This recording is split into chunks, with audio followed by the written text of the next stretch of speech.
ज्याच्याकडे कुणाचंच पत्र नसतं, कुणाचाच वशिला नसतो, ज्याच्याकडे कुणाचाच नंबर नसतो, अशा माणसाला उभं राहून पाणी प्यायला देऊन त्याला बसायला जागा करून द्या. सगळी लांब ठेवून सगळ्यात आधी त्याचं काम करा. त्या दिवशी संध्याकाळी तुम्हाला शांत झोप लागेल. ही सगळं सांगण्यासाठी आज आलो होतो. दादांना अभिवादन करताना फार मोठा हुंदका माझ्याही मनात आहे. त्यामुळं आभार न मानता आभारांचे भार कशाला, सत्कारांचे हार कशाला, मनात एक घरटं बांधतो, त्या घरट्याला दार कशाला, झुळझुळत्या या अजितदादांच्या कामाच्या झऱ्याला आपल्याही कामाचं पाणी देत राहूया.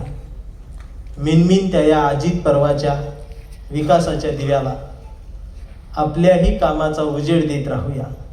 आणि जोपर्यंत माननीय अजित पवार हे नाव महाराष्ट्राच्या मनाला साथ घालत राहील, त्या कामाला विकास करूनच प्रतिसाद देत राहूया.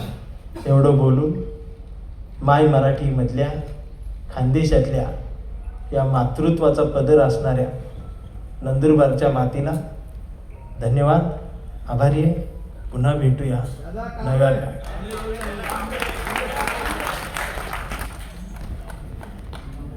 कांबळे ऐकताय की रोज? लोक मला म्हणतील रिपीट तेच का करताय. पण मला आनंद वाटतोय की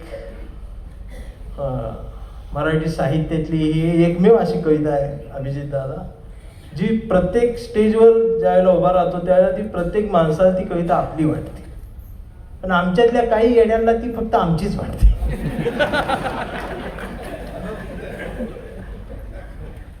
कांबळे हा एक विचार आहे, तो कायम ठाम आहे आपल्या भूमिकेवर.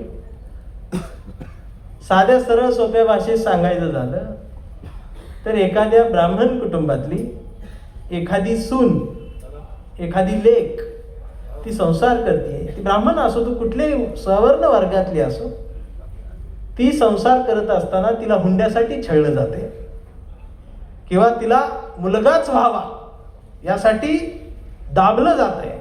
पण तरी सुद्धा ती कुठल्याच याला बळी न पडता ती तिचा संसार गोड करून आयुष्यात उभी राहते. ती सुद्धा एक कांबळीच आहे. अहो एवढंच काय, अमेरिकेचा बराक ओबामा सुद्धा कांबळीच आहे. आणि या विचारांसाठी झटणारे अभिजित दादा पण त्या माझ्या कवितेतले कांबळे. कांबळे एक नाव घेतलंय. जो विचार जिवंत ठेवण्यासाठी लढतोय तो कांबळे आहे. त्यामुळे कांबळे हा कुठला एक जातीचा नाही, कांबळे हा प्रत्येक ठिकाणी आहे, प्रत्येक घरात आहे. त्याची कविता आहे. कवितेतही कुठं कट्टरपणा नाही. आमचा कांबळे लय हुशार, कधीच नाही रडला, नुसताच कणला. आता कणला म्हणजे तो त्या भूमिकेवर ठाम आहे. नुसताच कणला आह करून. कांबळे शाळेत गेला, मास्तरनं फळ्यावर सरस्वती काढली, पण कांबळेनं पाठीवर सावित्री काढली. आता सावित्री काढताना त्यानं सरस्वती खोडली नाही हे महत्वाचं नाही. तुम्ही म्हणतील त्याचं खोडलं नाही, कांबळेनं सावित्री ठेवा, सरस्वती ठेवा, आमची बी सावित्री आहे. म्हणून मास्तरनं चिडून कांबळेला असाच तुडवला, असाच तुडवला. पण कांबळेनं हुशार, नाही रडला, नुसताच काढला.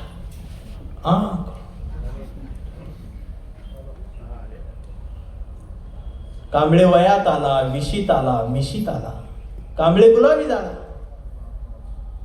आणि तिच्या प्रेमात पडला. मग तिनं विचारली त्याची जात. कांबळे म्हणाला, वेडे मी माणूस, माणूस माझी जात, प्रेमात कसली आली जात.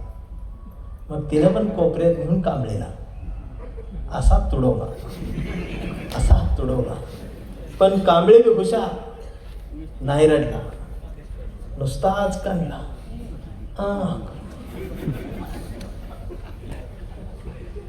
कांबळेचं लग्न ठरलं. घरचे म्हणाले मुहूर्त पहा. कांबळे म्हणला पटत नाही, महात्मा फुले वाचा. नातेवाईक म्हणले सत्यनारायण. कांबळे म्हणला जमत नाही, बाबासाहेब वाचा, तुकडोजी बाबा वाचा. मग भावकी म्हणली जागरण गोंधळ, भोकाड तरी काम. कांबळे म्हणला पटतच नाही, गाडगे बाबा वाचा. मग घरच्यांनीच दार लावून कांबळेला असा तुडवला, बोकड कापून तुडवला. पण कांबळे नाही रडला, नुसताच कांदला. मग कांबळे असा चळवळीत आला, सामाजिक सगळ्या संघटना गट तट वेगवेगळी एका विचारायचं. कांबळे सर्वांना वाटला सगळ्यांनी एकत्रित या, भारतीय म्हणून जगा, एकत्रित या, भारतीय म्हणून जगा. दिवसभर बोंबलत राहिला. मग सगळे वैतागून संध्याकाळी एकत्रित आले आणि एकत्रित येऊन कांबळेला असा तुडवला, असा तुडवला. मग कांबळेला कळलं की तुडवायला एकत्रित आले. पण कांबळे नाही रडला, नुसताच कांदला. ते कांबळेचा मुलगा आता इंस्टाग्रामवर असतो, ते काहीतरी बघत असतो. 70% डोळे बारीक करून स्वामी दिसतात, 70% डोळे बारीक करून बाबासाहेब दिसतात, छत्रपती शिवाजी महाराज दिसतात. मग एखादी सुंदर मुलीचा फोटो टाकून तो तिथे लिहितो, एका बापाची अवलाद असाल तर कमेंट मध्ये जय भीम लिहा. मग आम्ही जय भीम लिहावंच लागते, नाही लिहावं तर परत डोक्यात. ते असलं ते ह्याच्यात ती काहीतरी करत होत. कांबळेच्या मुलानं कांबळेला विचारलं, डॅडा डॅडा फुले शाहू आंबेडकर कोण डॅडा? संविधान काय भानगड डॅडा? आणि छत्रपती शिवाजी महाराज खरंच जन्माला आले होते का डॅडा? आता मात्र कांबळे पेटला. त्यानं दार लावून पोरालाच असाच तुडवलं, कारण गावभर पेरलं आणि घरातच नाही उगवलं.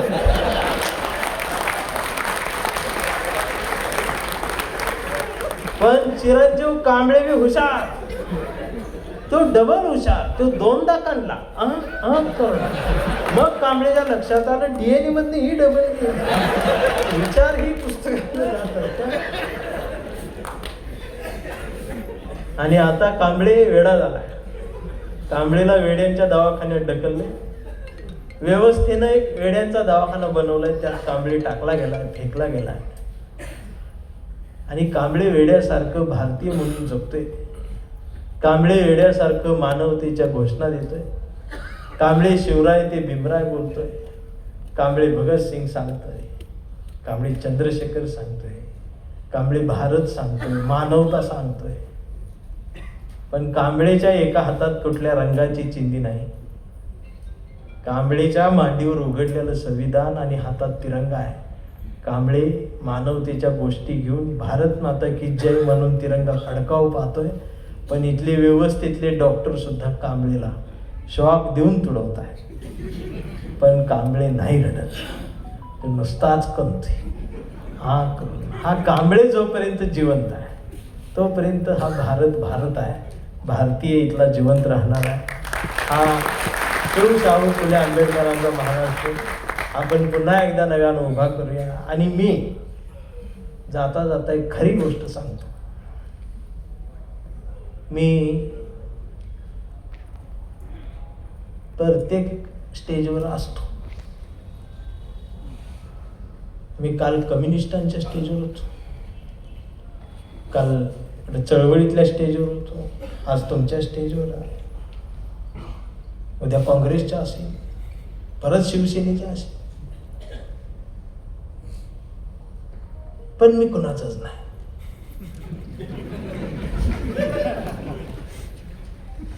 मी माझ्या बायकोचा, माझ्या पोरांचा, राहिलो तर भावकीचा, मग माझ्या गावकीचा, आणि मग नंतर तुमच्या सगळ्यांना. मी कुठल्या पदावर नाही अजून तर. मी राजकारणात सरळ नाही, पण माझी कविता राजकारणात थेट असणार आहे. कुठल्याही राजकीय कार्यकर्त्याला जर त्याच्या मतदारसंघात चांगलं काहीतरी असावं असं वाटत असाल तर त्याच्यासाठी मी आहे. पेटवा पेटवीच काय असलं तर तुझं तुझं तू पेटव, इजवायला मीच येणार. आणि प्रत्येक राजकारण करणाऱ्या कार्यकर्त्याला कळकळीची विनंती आहे की रोज रात्री झोपताना बाबा कुठल्याही पुस्तकाचं हे 4 पानं वाचत चला. वाचन पाहिजे. मतदारसंघात राहू द्या, पण किमान तुम्ही राहताय त्या गल्लीत तरी एखाद ग्रंथालय बांधा. हे ग्रंथालय नसल्यामुळे बॉम्ब झाले सगळे. पुस्तकांजवळ आम्ही नाही. आज ही नव्या पिढीला बहिणाबाईंची एखादी ओवी म्हटलं तरी ती म्हणता येत. बहिणाबाईनं तिच्या कवितेतून जगाला दिलेला आहे. आज आमचे विजू काका इथे उपस्थित आहे.